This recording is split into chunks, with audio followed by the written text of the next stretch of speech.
6절부터 10절까지 저희 한 절씩 같이 교독하도록 하겠습니다. 제가 먼저 읽겠습니다. 그는 허물과 죄로 죽었던 너희를 살리셨도다.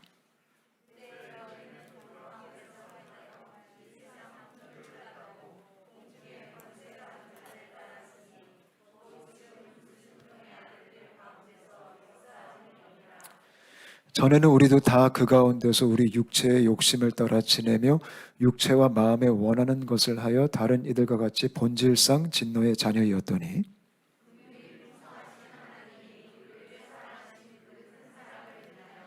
허물로 죽은 우리를 그리스도와 함께 살리셨고 너희는 은혜로 구원을 받은 것이라.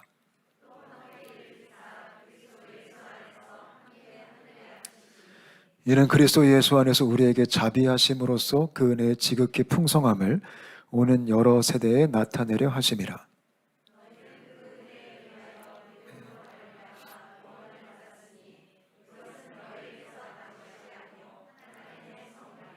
행위에서 난 것이 아니니 이는 누구든지 자랑하지 못하게 함이라. 우리는 그가 만드신 바라 그리스도 예수 안에서 선한 일을 위하여 지으심을 받은 자니 이 일은 하나님이 전에 예비하사 우리로 그 가운데서 행하게 하려 하심이니라. 아멘.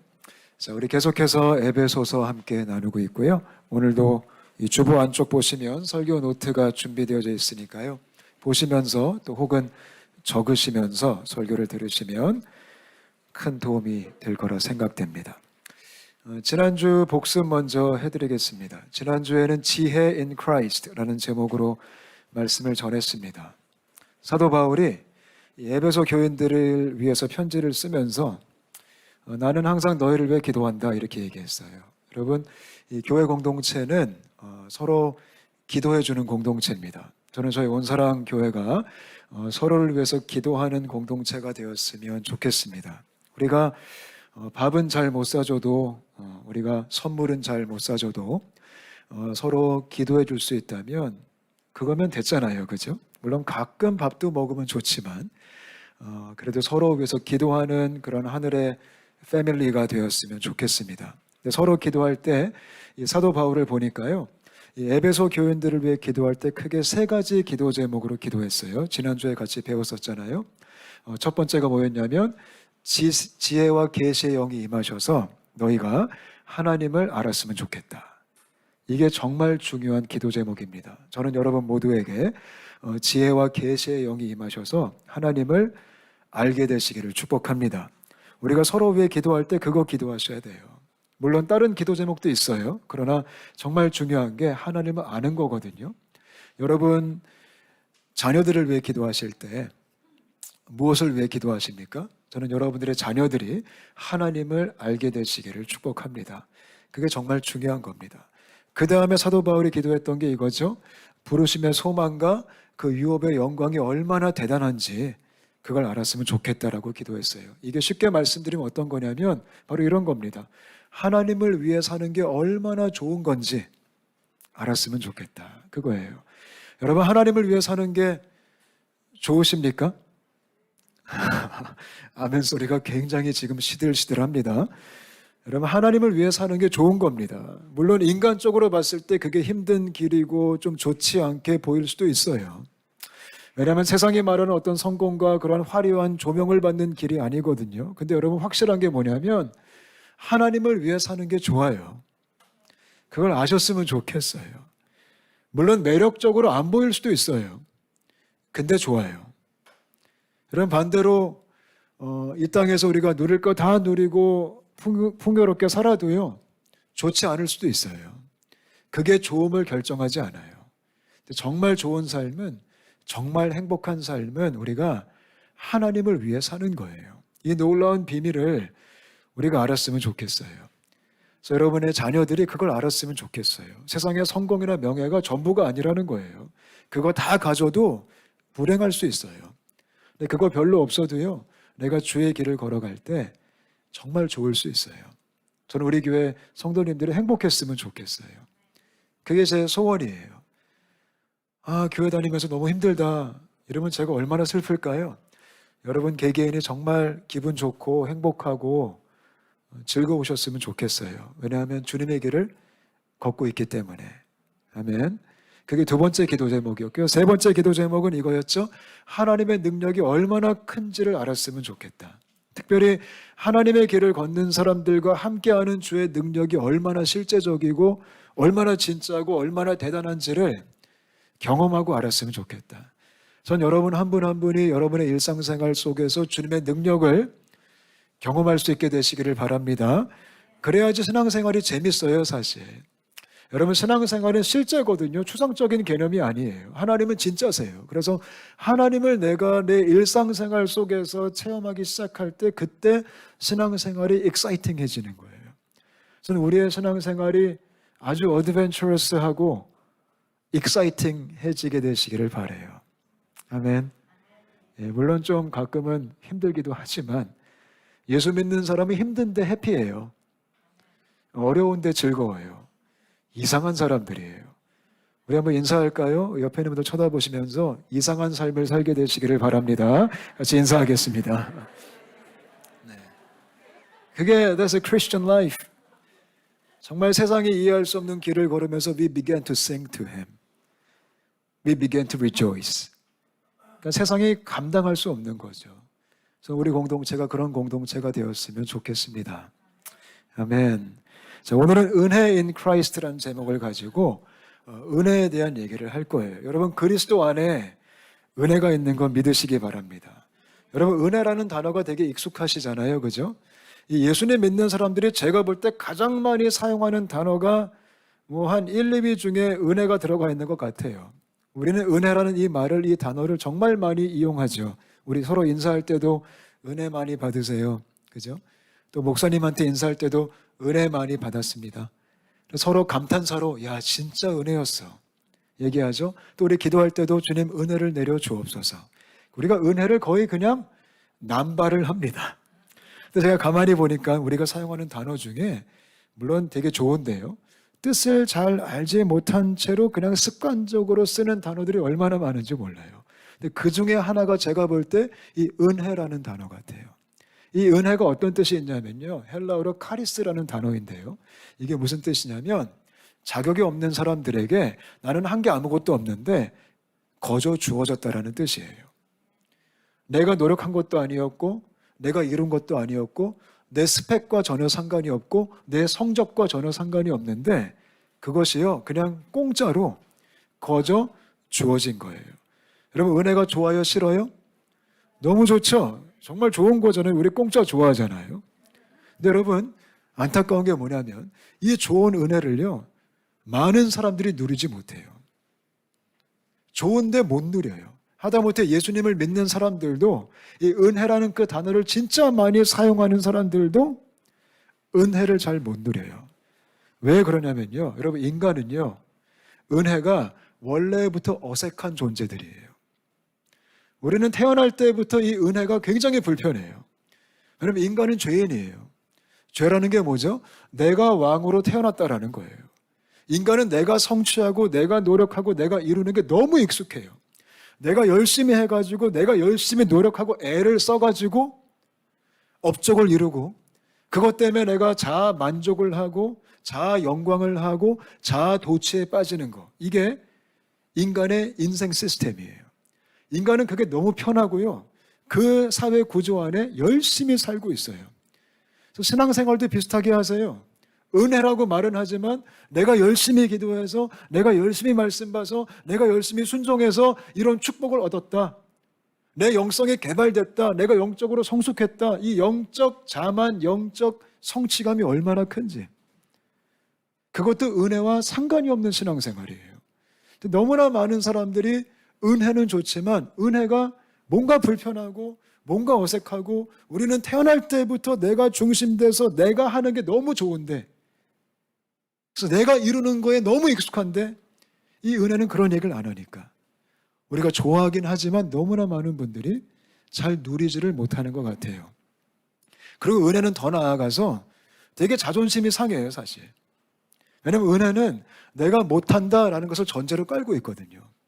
내가 못하기 때문에 하나님이 하셔야 된다, 이게 은혜거든요. 내 삶의 전체가요.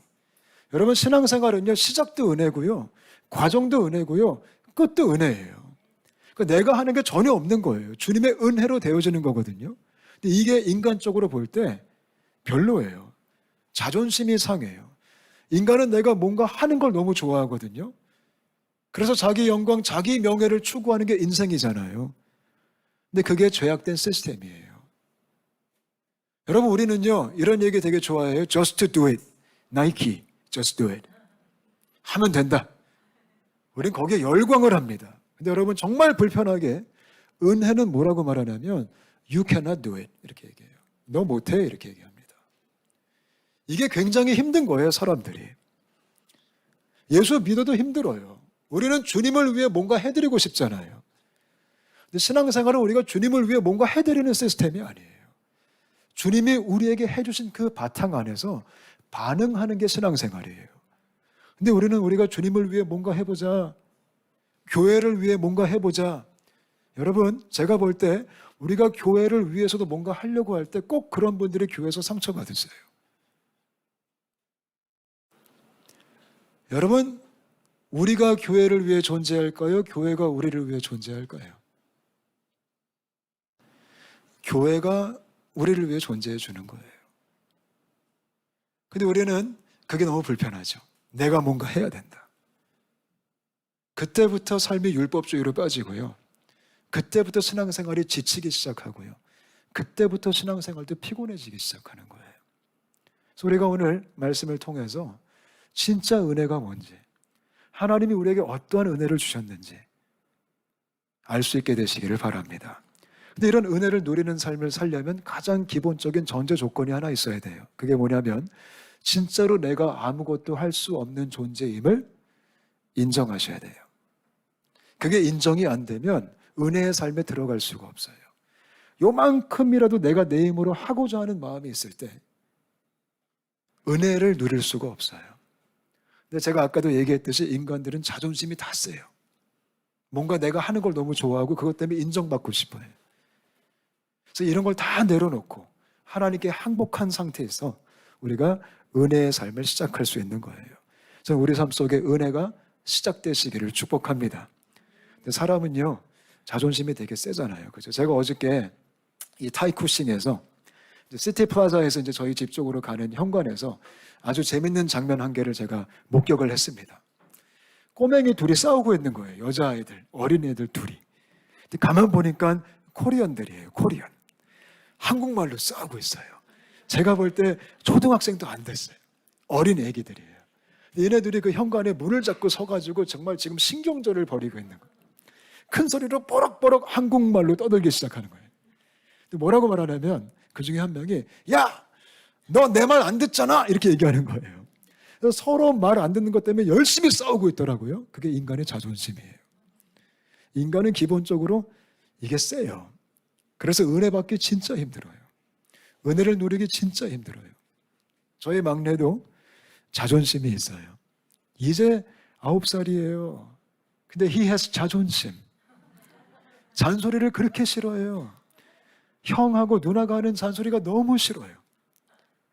그래서 그것 때문에 화를 버럭버럭 내려 쪼만한 게요. 지금 저희 부모님이 홍콩에 오셨어요. 그래서 저희 부모님이 우리 막내를 이 주말 때마다 부모님이 묵으시는 숙소로 데리고 가요. 제가 엊그제 그런 얘기 들었어요. 부모님이 막내를 이제 학교에서 끝나서 이제 금요일을 맞이하여 이제 집에 안 가고 부모님이 묵으시는 숙소로 데리고 갔는데, 아니 이 친구가, 우리 막내가 숙소에 들어가자마자 가장 먼저 한 행동이 침대에 벌렁 누워서 고백한 멘트가 말이 이제 내 세상이다. 형이 없고 누나가 없고 엄마가 없고 아빠가 없고 잔소리가 없는 나의 세상. My world. 이게 인간이에요. 그래서 인간은 그런 상태로 은혜를 잘 몰라요. 내가 얼마나 비참한지, 내가 얼마나 힘이 없는지, 내가 아무것도 할 수 없는 존재임을 깨달았을 때 은혜가 비로소 실제가 되는 거예요. 오늘 에베소서 2장 말씀은 가장 먼저 1절부터 보면 인간이 얼마나 비참한지를 고발해요. 좀 마음이 아플 정도로, 우리가 좀 뜨끔뜨끔할 정도로 아, 내가 이런 존재구나 하고 주님께서 말씀을 시작하세요. 우리 2장 1절부터 3절까지 같이 한번 읽어보겠습니다. 시작. 허물과 죄로 죽었던 너희를 살리셨도다. 그때 너희는 그 가운데서 행하여 이 세상 풍조를 따르고 공중의 권세 잡은 자를 따랐으니 곧 지금 불순종의 아들들 가운데서 역사하는 영이라. 전에는 우리도 다 그 가운데서 우리 육체의 욕심을 따라 지내며 육체와 마음에 원하는 것을 하여 다른 이들과 같이 본질상 진노의 자녀이었더니. 아멘. 자, 에베소서 2장 1절부터 3절이 저희 자신들에게 뭐라고 말씀하시냐면 너희는 원래 본질상 진노의 자녀다. 너무 기분 나빠요. 여러분 한 분 한 분이 본질상 태어날 때부터 어쩔 수 없이 본질적으로 진노, 저주를 받을 자녀 대상이다라는 거예요. 그게 우리예요. Everybody. 모든 human being이요. 태어날 때부터 본질적으로 본능적으로 저주의 대상이에요. 아무것도 할 수 없는 너무나 악한, 너무나 추악한 죽음을 향해 가는, 지옥을 향해 가는 영원한 형벌을 피할 수가 없는 그게 우리의 아이덴티티, 우리의 모습이고 우리의 운명이에요. 이거를 우리가 인정하고 받아들여야지만 은혜가 실제가 돼요. 신학자가 이런 얘기하죠. 전적 타락이다. 그게 어느 정도 타락이냐면요.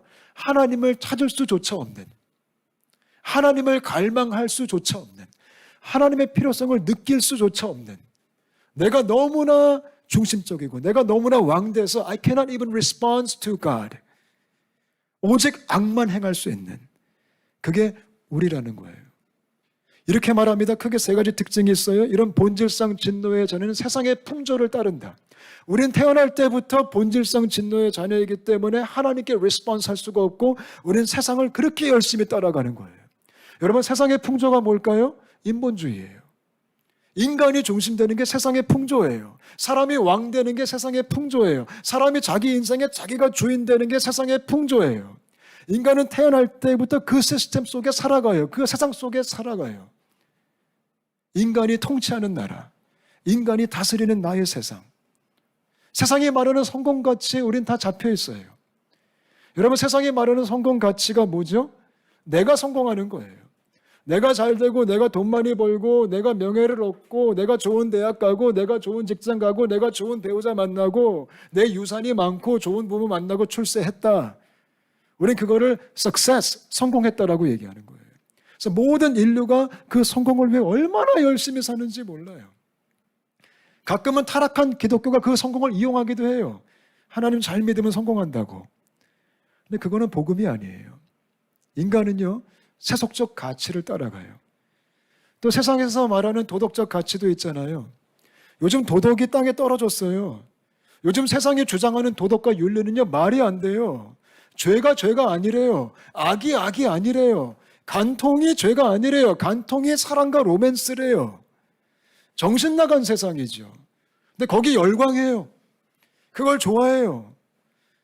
동성애가 정상이래요. 비정상이 정상이 됐어요. 거기 열광해요.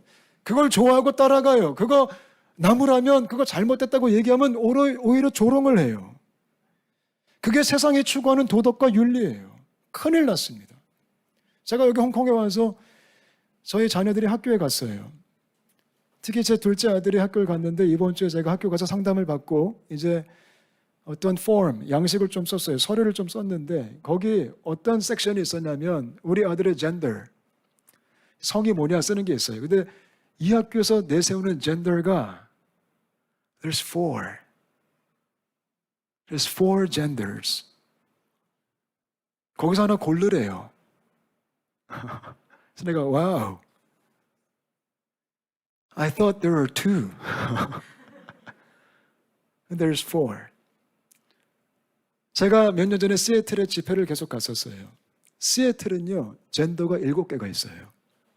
7 genders. You can choose one of them.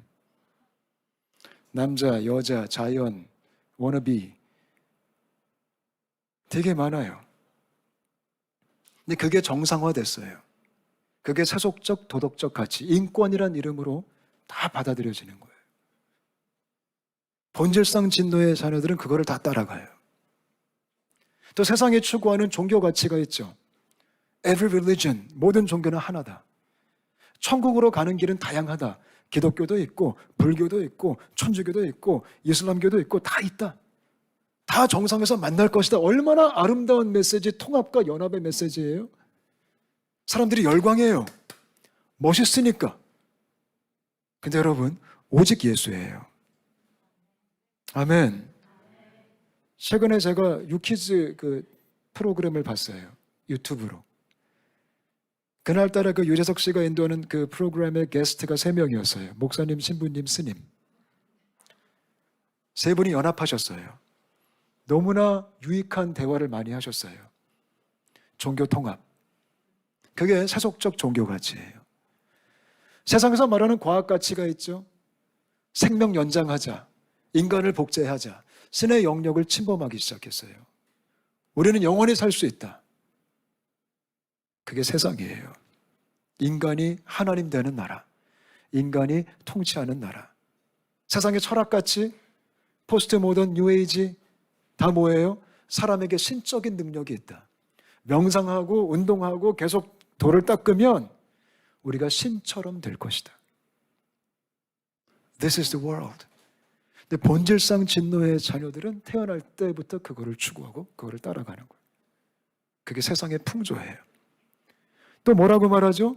공중의 권세 잡은 자를 따라간다. 본질상 진노의 자녀들은 공중의 권세 잡은 자. 이게 어느 분이실까요? 사탄 마귀예요. 태어날 때부터 인간들은 마귀를 따라가요. 마귀가 뭐 할까요? 마귀는 권력 탐닉자예요.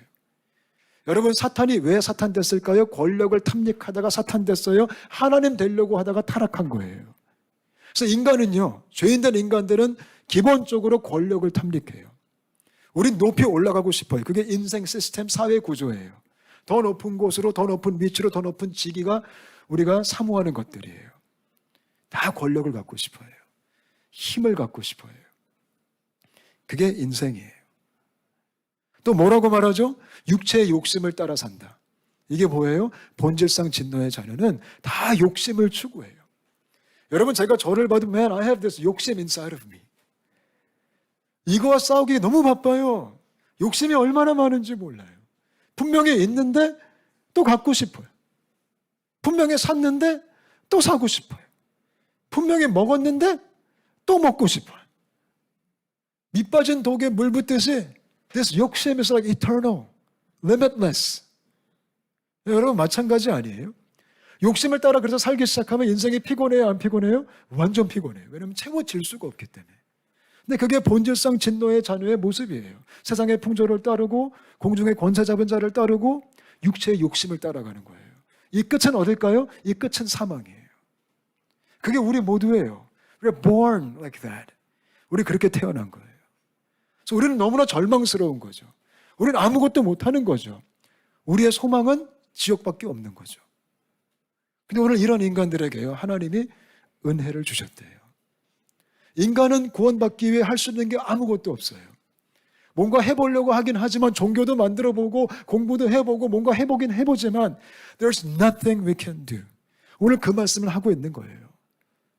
그렇다면 이런 비참한 인간들에게 어떻게 하면 구원이, 어떻게 하면 은혜가 실제가 될 수 있을까요? 4절부터 9절까지 놀라운 말씀이 적혀 있습니다. 함께 읽겠습니다. 시작. 풍성하신 하나님이 우리를 사랑하신 그 큰 사랑을 인하여 허물로 죽은 우리를 그리스도와 함께 살리셨고 너희는 은혜로 구원을 받은 것이라. 또 함께 일으키사 그리스도 예수 안에서 함께 하늘에 앉히시니 이는 그리스도 예수 안에서 우리에게 자비하심으로써 그 은혜의 지극히 풍성함을 오는 여러 세대에 나타내려 하심이라. 너희는 그 은혜에 의하여 믿음으로 말미암아 구원을 받았으니 이것은 너희에게서 난 것이 아니요 하나님의 선물이라. 행위에서 난 것이 아니니 이는 누구든지 자랑하지 못하게 함이라. 아멘. 비참한 인간들에게요, 아무것도 할 수 없는 인간들에게, 죽음을 향해 가는 인류에게 하나님이 은혜를 주시기로 작정하셨어요. 근데 그 시작이 뭐였냐면 오늘 4절 말씀에 긍휼이 풍성하신 이렇게 얘기하세요. 우리는 하나님께 나아갈 수가 없어요. 근데 오늘 우리가 이 시간 예배하고 있잖아요. 우리가 이 시간 하나님을 부르고 있잖아요. 어떻게 이게 가능했을까요? 왜냐하면 긍휼이 풍성하신 하나님께서 우리를 그렇게 하시기로 작정하셨기 때문에. 아멘. 긍휼이 뭘까요? 불쌍히 여기셨다라는 거예요. 여러분, 오늘 우리가 이렇게 감히 하나님을 예배할 수 있는 거, 우리가 감히 하나님을 아버지라 부를 수 있는 거, 우리가 감히 우리 자신을 교회라고 부를 수 있는 거요, 이거 전부 다 하나님의 불쌍히 여기심 때문에 가능해진 거예요. 아멘. 이게 얼마나 고마워요. 근데 거기서 멈춘 게 아니라 하나님이 우리를 긍휼히 여기실 뿐만 아니라 그 크신 사랑으로 사랑하셔서 우리가 구원받게 됐다라고 선포하고 있는 거예요. 여러분, 예수 믿는 거 대단한 사건이에요. 우리가 이거를 좀 인지하고 있어야 돼요. 우리가 잘나서 이렇게 예배할 수 있는 것도 아니고요, 우리가 주님을 선택해서 여기 있는 것도 아닙니다. 하나님의 긍휼과 사랑 때문에 we can worship Him, we can be His child. 그걸 우리가 까먹지 않았으면 좋겠어요. 우리가 한 게 아무것도 없어요. 여러분, 제가 조금 더 이해를 좀 드리기 위해서 설명해 드리고 싶은데요, 이런 말씀 드리면 될지 모르겠지만 대부분 다 아시니까 제가 설명을 좀 드리겠습니다. 여러분, 저희 부모님이 별로 안 좋아할 수도 있습니다. 근데 제가 아이가 셋 있습니다. 셋. 그 셋 중에 우리 막둥이는 하나님께서 마음으로 낳게 하셨습니다. 우리 둘은 우리 가정을 통해 주셨고, 우리 막내는 가슴으로 낳게 하셨어요. 그렇게 주셨어요. 얼마나 고마워요. 셋 다 너무 땡큐죠. 하나님의 은혜죠. 근데 우리 막둥이가 우리 집에 올 때 그 프로세스를 통해서 정말 이 은혜가 어떤 건지 많이 배우게 됐어요. 가장 먼저 제 아내가 막둥이를 품을 마음을 얻게 됐어요. 저는 좀 무서웠어요. 근데 그때부터 이제 프로세스가 시작된 거죠. 그럼 알아보고 준비를 하고. 근데 이 준비 절차가 굉장히 까다로워요. 그리고 굉장히 서류도 많아요. 준비할 것도 많고, 또 심리 검사도 받아야 되고, 또 범죄 기록부도 떼야 되고, 공부도 해야 되고, 그리고 검사도 받아야 되고, 검증도 받아야 되고, 재판도 받아야 돼요. 그게 다 돼야지만 이게 가능해지는 거예요. It took a long time. 그래서 준비를 열심히 했어요. 기도도 하면서 계획도 하고 준비도 하고, 또 기간을 찾아가고, 아기에 대한 정보도 받고, 또 만나게 됐어요. 그래서 제가 그 아이를 봤어요. 근데 가만히 보니까 우리는 지금 너무 바쁘게 준비를 열심히 하고 있었는데 얘는 한 게 아무것도 없어요. He did nothing. 근데 저희는 이 아이를 품기 위해서 정말 시간도 들여야 되고 돈도 들여야 되고 여러 가지 바쁘게 시간을 쪼개서 정말 귀찮게 여러 가지 것들을 하고요. 준비를 했는데 얘는 아무것도 한 게 없는 상태로 사랑을 받게 된 거예요. 특히 마지막 한 주가 제일 기뻤어요, 제가. 아이가 이제 일주일 있다 올 건데 그 마지막 한 주에 뭘 했냐면 아이 물품을 제가 막 사재기를 시작했어요. 애기 침대도 사고, 카시트도 사고, 뭐 그 덤보 범보 의자도 하나 사고, 뭐 딸랑이도 사고, 젖병도 사고, 분유도 사고, 베넷 저고리도 사고, 기저귀도 사고. 근데 그게 얼마나 기쁜지 우리 큰애들 너무 익사이트먼하고 마지막으로 우리가 한 게 그 아이가 타고 있습니다 스티커 우리 차에 딱 마지막으로 붙이면서 너무 해피한 거예요. 여러분, 하나님이 우리 그렇게 한 거예요. 우리는 하나님의 자녀가 되기 위해서 we did nothing. There were nothing we could do. 근데 하나님이 to save us, to give us life. He did everything. 창세 전부터, even from the beginning, before the beginning, 준비하시고 계속 예언하시고 내가 너희를 선택했다. Jesus Christ, 십자가 다 준비하시고 우리가 살아난 거예요. 여러분, 이게 얼마나 커요. 이게 얼마나 놀라워요. 은혜는요 대단한 거예요. 가볍게 여길 수 있는 그런 사건이 아니라는 거예요. 저는 저와 여러분이요 정말 이 은혜를 깊이 생각해 보셨으면 좋겠어요. 이게 얼마나 감사한 건지, 얼마나 놀라운 건지, 말로 표현할 수 없을 정도로 얼마나 기가 막힌 것인지 오늘 마음에 새겨질 수 있게 되시기를 축복해요. 근데 오늘 에베소서 말씀 보니까 그가 함께 우리를 살리시고 우리를 살려주셨대요. 생명을 주셨대요. 죽음밖에 없는 우리들인데 He gave us life.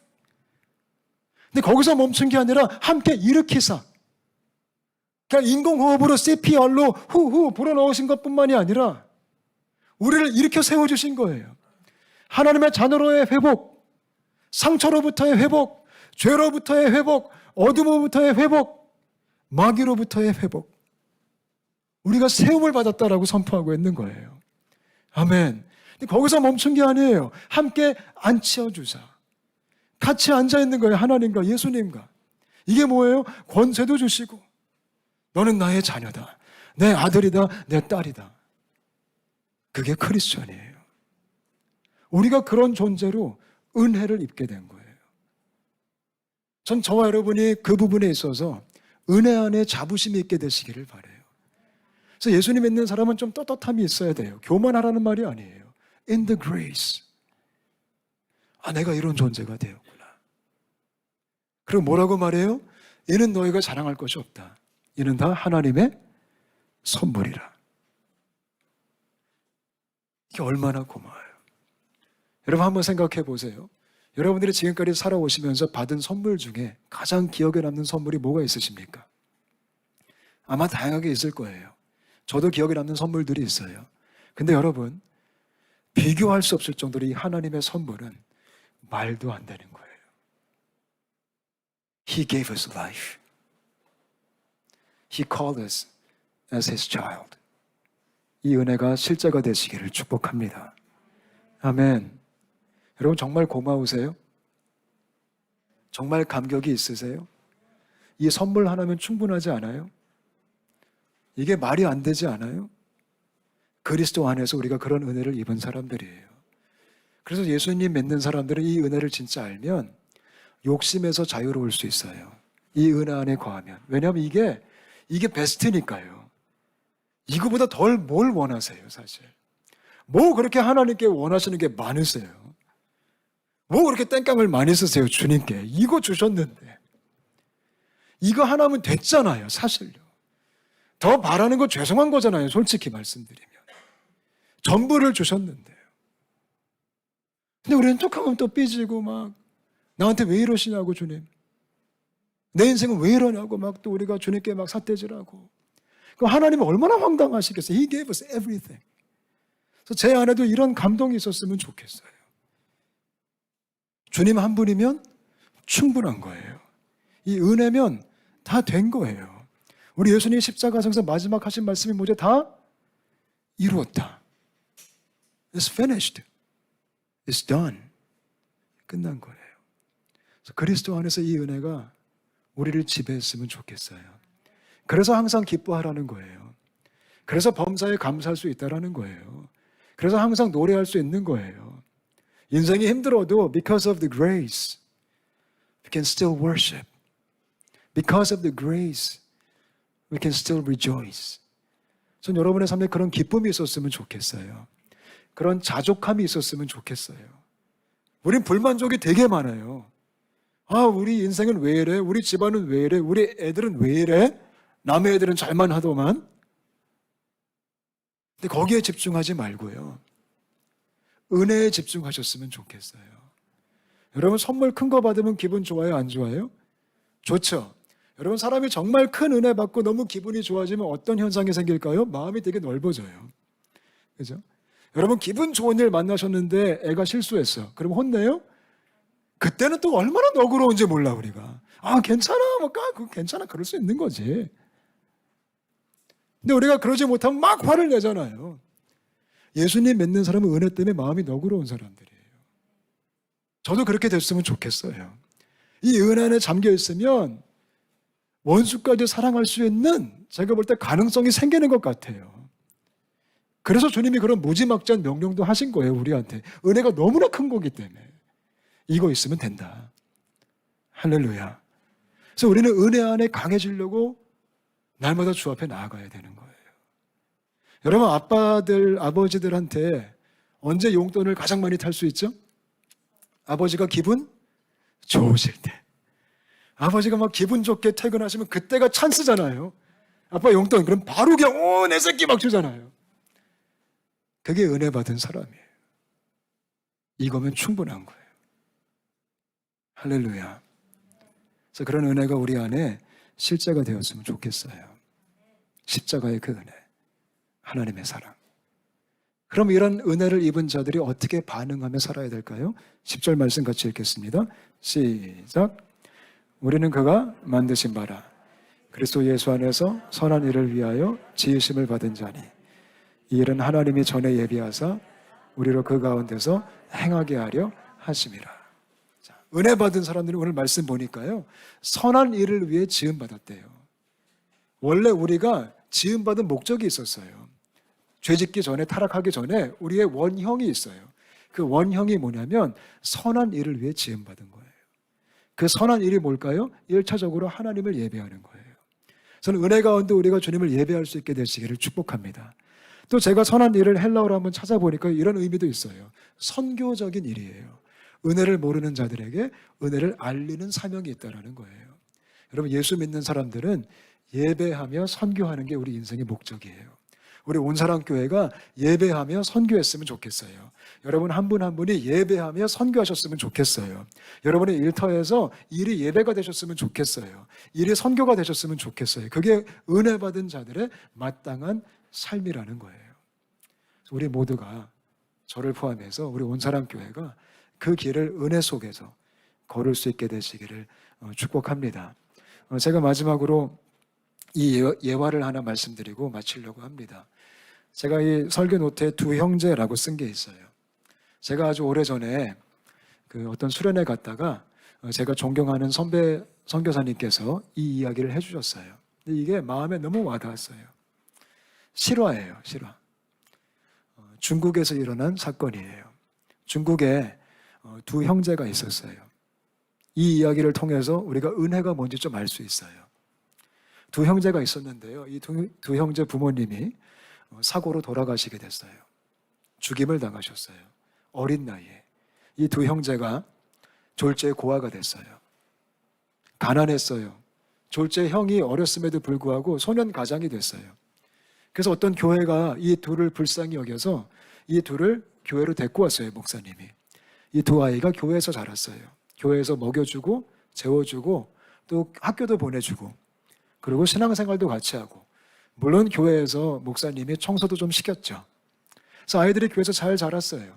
주일학교도 참석하고 신앙생활도 하고. 근데 사춘기 때부터 문제가 발생한 거예요. 형은 잘했어요. 철이 일찍 들어가지고 교회 생활도 열심히 하고 목사님을 도와서 성실하게 살았어요. 공부도 열심히 하고. 근데 문제가 동생이었어요. 삶에 대한 불만이 많아진 거예요. 아니, 하나님이 정말 살아있다면 왜 우리 엄마 아빠 데리고 가셨지? 그것부터 시작해서 온갖 불만이 가득 차게 된 거예요. 그래서 이 친구가 타락하기 시작했어요. 친구를 잘못 사귄 거죠. 엇나갔어요. 곁길로 가기 시작한 거죠. 그래서 열심히 놀았어요. 공부도 안 하고 교회 생활도 열심히 안 하고 안 좋은 친구 만나서 어울리기 시작하고. 그러니까 형하고 목사님이 걱정이 많이 되는 거죠. 그래서 열심히 동생 위해 기도했어요. 근데 동생은 점점 어둠의 길로 가기 시작한 거예요. 그러다가 둘 다 성인이 됐어요. 형은 고등학교를 졸업해서 카센터에 이제 취직을 하게 된 거예요. 그래서 카센터에서 열심히 일했어요. 성실하게. 정말 성실한 청년으로서 열심히 일도 하고 또 교회 생활도 하고 또 목사님께 이쁨도 받고 어른들에게 칭찬을 받았어요. 근데 동생은 이제 성인이 되었음에도 불구하고 여전히 타락의 길로, 어둠의 길로 더 심하게 조직에 가입해서 살기 시작했어요. 형이 걱정이 되게 많았어요. 어느 하루는요, 형이 이제 동생을 기다리는데 얘가 안 오는 거예요, 집에. 너무 걱정이 되는 거예요. 늦었는데 안 오는 거예요. 그래서 한참을 기다리고 있는데 갑자기 밖에서 헐레벌떡 누가 달려오는 소리가 들었어요. 문이 열렸어요. 동생이에요. 근데 그 동생의 몰골이 말이 아닌 거예요. 옷에 피가 묻어 있어요. 손에 피가 묻어 있어요. 얼굴에 피가 묻어 있어요. 겁에 질린 모습으로 형한테 입을 덜덜 떨면서 말을 하기 시작해요. 형 큰일 났어. 내가 사람을 죽였어. 조직끼리 싸우다가 이 동생이 사람을 죽이게 된 거예요. 그래서 도망쳐서 형한테 온 거예요. 벌벌 떨면서. 너무나 놀라서 형이 어쩔 바를 모르는 상태에서 가장 먼저 무의식적으로 한 행동이 동생을 닦이기 시작했어요. 자기의 손과 수건을 갖고서 막 닦이기 시작한 거예요. 얼굴도 닦이고 손도 닦이고 옷을 벗기고 그 피 묻은 옷을 벗기고 그리고 닦여서 새 옷을 입히고 동생을 방에 집어넣어 버렸어요. 그 다음에 경찰이 올라오는 소리가 들리는 거예요. 형이 어쩔 바를 몰라서 허겁지겁 했던 행동이 동생의 옷을 입고 있는 거예요. 경찰이 오기 전에. 경찰이 들어왔어요. 당연히 딱 보니까 형이 서 있어요. 근데 그 형의 옷에 피가 묻어 있어요. 동생을 닦이느라고 손에 피가 흥건히 묻었어요. 거기서 바로 현행범으로 체포가 돼요. 형이요. 동생은 영문도 모른 채 숨어 있고요. 형은 끌려갔어요. 형이 재판을 받게 됩니다. 재판관이 재판을 합니다. 물어봅니다. 당신이 정말 사람을 죽였습니까? 형이 대답합니다. 네, 제가 죽였습니다. 재판관이 형의 얼굴을 보니까 믿을 수가 없는 거예요. 너무 선하게 생겨서 정말 저 사람이 사람을 죽였을까? 의심이 되는 거예요. 다시 한번 물어봐요.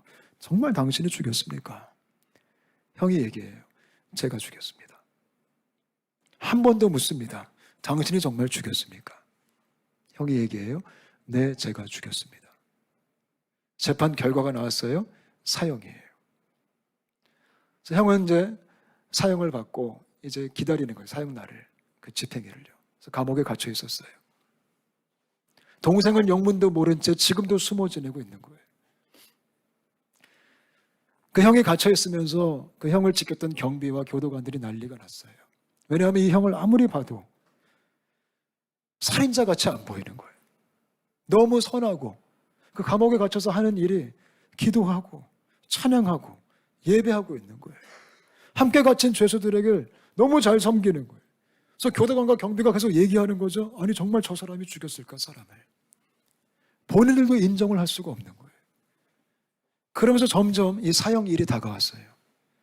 하루 바로 전날 형이 경비를 불러요. 부탁이 하나 있습니다. 교도관님을 꼭 만나게 해주십시오. 그래서 사형 바로 전날 형이 교도관을 만났어요. 교도관에게 부탁을 하나 하려고 온 거예요. 편지를 하나 썼어요, 형이요. 동생한테. 편지를 쓰고 주소를 줬고 밀봉을 했어요. 교도관한테 부탁하는 거죠. 교도관님, 제가 내일 사형인데 제가 죽은 다음에 사형이 집행된 다음에 이 편지를 내 동생한테 꼭 전달해 주세요. 그래서 교도관이 그 형을 너무 좋아했기 때문에 소원을 들어주기로 했어요. 제가 꼭 전해드리겠습니다. 사형 당일이 됐어요. 형은 사형을 당해요. 죽었어요. 근데 사형 당할 때도 교도관과 경비들이 굉장히 힘들어했어요. 왜냐하면 사형 당하는 그 형의 얼굴이 마치 스테반 집사님처럼 천사와 같았기 때문에. 그래서 너무나 그런 미묘한 감정 속에 형이 죽임을 당하게 돼요. 교도관이 그 편지가 생각이 났어요. 그래서 형의 소원을 이제 들어주기 위해서 편지를 들고 집으로 찾아갑니다. 문을 두드립니다. 아무도 안 나와요. 더 세게 두드립니다. 한참을 두드렸는데 문이 삐걱하고 열렸어요. 동생이 나온 거예요. 근데 몰골이 그냥 흉측해요. 폐인처럼 숨어 있어서. 교도관이 깜짝 놀라서 그냥 편지만 주고 그냥 다시 돌아갑니다. 동생이 얼떨결에 편지를 받았습니다. 너무 궁금한 거죠. 지금 형은 어디 있지? 궁금한 거죠. 근데 편지를 보니까 형의 글씨체. 너무 반가운. 그래서 편지를 찢어서 읽습니다. 근데 첫 줄을 읽었는데 형이 뭐라고 썼냐면, 사랑하는 내 동생아, 나는 몇 월 며칠 날 사형을 당한다. 여기까지 읽고 동생이 울음이 터지기 시작하고 소리를 지르기 시작해요. 편지를 움켜쥐고 교도소를 향해 그냥 뛰어가기 시작합니다. 교도소 앞에서 난리를 칩니다. 문을 두드리면서 형을 보러 왔다고, 우리 형 어딨냐고 난리를 치고 소리를 고래고래 지릅니다. 교도소가 난리가 났습니다. 교도관이 물어봅니다. 지금 어떤 일이 벌어졌냐고. 경비들이 와서 얘기하면 어떤 청년이 와서 지금 소동을 부리고 있다고. 교도관이 나갑니다. 누구냐고. 자기는 형을 찾고 있다고 얘기하는 거예요. 그 형은 누구누구라고. 그 형은 사람을 죽이지 않았다고. 내가 사람을 죽였다고. 형은 살인자가 아니라고. 내가 살인자라고. 형은 사형당하면 안 된다고. 내가 사형을 당해야 된다고. 고래고래 소리를 지르는 거예요. 교도관이 너무나 놀라가지고요. 그게 무슨 말이냐고. 지금 무슨 소리를 하는 거냐고. 그 형제를 따로 데리고 가가지고 막 다그치기 시작하는 거예요. 그런 소리 하지 말라고. 네 형은 죽었다고. 그 죄는 이미 재판이 끝났다고. 이미 죄값을 치렀다고. 그런 소리 하면 안 된다고. 서로 같이 소리를 지르는 거예요. 내가 죽였다. 끝났다. 그리고 교도관이 그 동생을 집으로 보내버려요. 2번 다시 찾아오지 말라고. 이 동생은요, 하염없이 울면서 집으로 가는 거예요. 그래서 집에 가서 방바닥에 떼굴떼굴 구르면서 형의 이름을 부릅니다. 마지막으로 편지 한 장을 더 꺼내서 마저 읽기 시작합니다. 정신을 좀 차려서. 근데 그 편지 뒤쪽에 형이 뭐라고 썼냐면 이런 글씨가 있었습니다. 사랑하는 나의 동생아, 나는 너의 옷을 입고 너 대신 죽는다. 너는 나의 옷을 입고 내 대신 살아다오.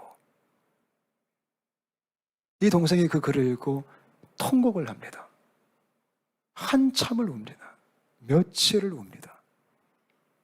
그리고 나중에 그 형의 편지의 내용처럼 형의 옷을 입습니다. 형이 출근한 카센터로 갑니다. 거기서 형처럼 일을 하기 시작합니다. 형의 옷을 입고 형처럼 살기 시작했다라는 실화가 있습니다. 이 이야기가 너무 감동적이어서 한국에서는 이게 연극으로 만들어졌어요. 그래서 한때 문화행동 아트리라는 단체에서 의라는 제목을 가지고 옷, 이 연극을 한참 했습니다. 이게 중국의 실화를 작은 소책자로 만든 책입니다. 여러분, 예수님이 우리 옷을 입고 우리 대신 죽으셨습니다. 그리고 우리에게 말씀하십니다. 내가 너의 옷을 입고 너 대신 죽었다. 너는 나의 옷을 입고 나처럼 살아다오. 그래서 성경에 말하죠. 그리스도로 옷 입은, 빛의 갑옷을 입은, 그게 은혜를 입은 자들입니다. 여러분, 어떤 옷을 입고 사시고 계십니까? 저는 저와 여러분이 예수로 옷 입고 사는 은혜 받은 자가 되시기를 바랍니다. 그게 그리스도 안에 우리에게 주어진 선물입니다. 그래서 얼마나 감사해요. 얼마나 놀라워요. 이 복음이, 이 은혜가 우리 안에 실제가 되어서 우리의 삶을 통해 주님의 영광이 마음껏 드러났으면 좋겠고요. 주님의 사랑이 마음껏 흘러갔으면 좋겠습니다. 우리 같이 한번 기도하겠습니다. 우리 같이 기도하실 때 한 목소리로 여러분, 본질상 진노의 자녀인 저희들이 하나님의 긍휼과 사랑 때문에 하나님의 자녀가 되었습니다. 하나님과 함께 살아났고 함께 일으켜 세워졌고 함께 그 보좌 우편에 앉게 되었습니다. 이게 얼마나 말이 안 돼요. 얼마나 고마워요. 우리가 이 시간 그 은혜를 기억하시면서 주님, 내가 이제부터 그리스도로 옷 입고 사는 은혜 입은 자가 되게 하여 주옵소서. 우리 합심해서 같이 한번 기도하시겠습니다. 기도하겠습니다.